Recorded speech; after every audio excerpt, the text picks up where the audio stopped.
Abdoulaye Baldé, bonjour. Bonjour. Vous êtes maire de Ziguinchor, vous êtes ancien ministre des Armées du Sénégal et vous avez décidé de vous lancer dans une campagne électorale pour vous présenter à la présidentielle au Sénégal en février 2019. Pourquoi vous lancer dans cette aventure?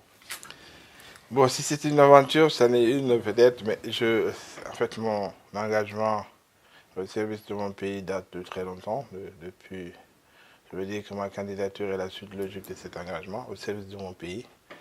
D'abord en tant que jeune fonctionnaire, ensuite haut fonctionnaire et puis homme politique ayant occupé les fonctions de maire, que j'occupe toujours, de député, de parlementaire, mais aussi de secrétaire général de la présidence de la République pendant 8 ans et demi, ensuite ministre des Armées, vous l'avez dit, et ensuite ministre de l'Industrie, de l'agro-industrie et des PME. Donc j'ai occupé toutes les fonctions, j'ai une base politique qui est avérée. Donc je pense que la suite logique, c'était ma présence au niveau de cette présidentielle qui s'annonce en février 2019. Quel projet portez-vous pour le pays? Mais je porte un projet d'abord qui fait le bilan des échecs depuis les indépendances, dans tous les domaines.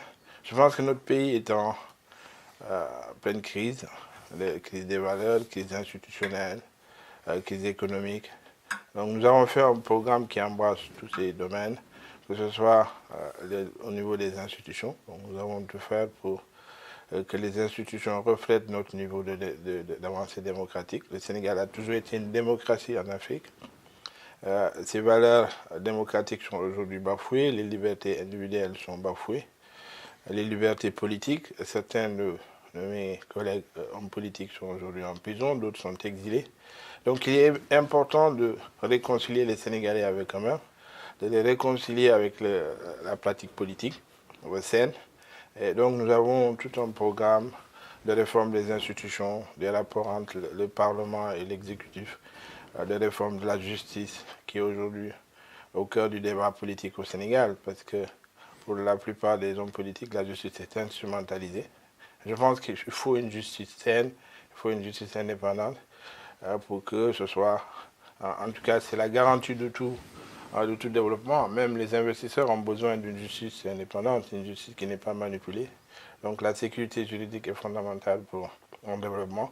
Ensuite, nous avons d'autres chantiers dans le domaine économique, dans le domaine de l'agriculture, la réforme de l'enseignement, la variation des filières, et puis surtout au niveau de la formation professionnelle. Nous avons aussi un autre grand chantier qui est sécuritaire.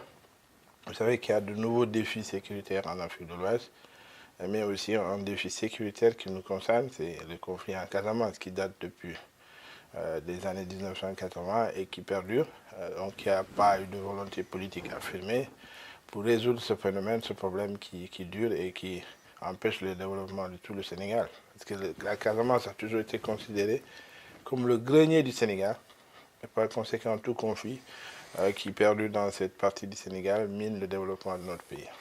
Quels sont les ingrédients pour le résoudre? Est-ce que c'est un manque de volonté politique? Plusieurs présidents ont, au début de mandat, essayé d'engager des processus de négociation menant à la paix et aucun n'est parvenu jusqu'à présent. Oui, je pense que pour y parvenir, bon, il faut une volonté politique affirmée, qu'il ne se soit pas de façon sporadique ou cyclique. Chaque fois qu'il y a eu des braquages, on tente de redouer le fil du dialogue. Je pense qu'il faut une volonté politique affirmée. C'est vrai que les trois chefs d'État qui se sont succédés, le conflit a éclaté en 1982 avec Abdou Diouf, qui a d'abord utilisé la manière forte, les bombardements, les traquages. Après, le conflit s'est généralisé dans toute la région de Ziguinchor, la région de Casamance, après qui a été scindée en 3 régions, pensant que ça allait pouvoir résoudre le problème. Il est resté intact. Abdoulaye Wade est venu avec ses méthodes aussi, qui a allié la carotte et le bâton. Donc il a essayé de négocier quand c'était possible et puis d'utiliser la force de temps en temps. Macky Sall est entré un peu dans le même cycle. Donc on tourne en rond, on n'arrive pas à résoudre ce problème. Moi, ce que je pense, c'est qu'il faut une volonté politique affirmée. Et remettre les acteurs autour de la table, avec des paramètres de négociation autour de l'autonomie, la décentralisation, des choses comme ça? Oui, je pense qu'il y a d'abord des préalables avant d'arriver à cela. Parce qu'aujourd'hui, le MFDC est éclaté. Ils ont plusieurs franges combattantes, plusieurs chefs politiques les uns d'ailleurs exilés en France, les autres au niveau du Sénégal.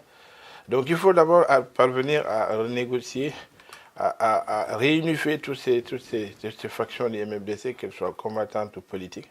Et c'est à leur sein que, bien entendu, un agenda de négociation doit être déterminé, choisir des négociateurs, des intermédiaires, et puis aller à la table de négociation. Vous avez parlé des questions de justice qui sont importantes dans votre pays. Vous avez été un très proche collaborateur du président Wade.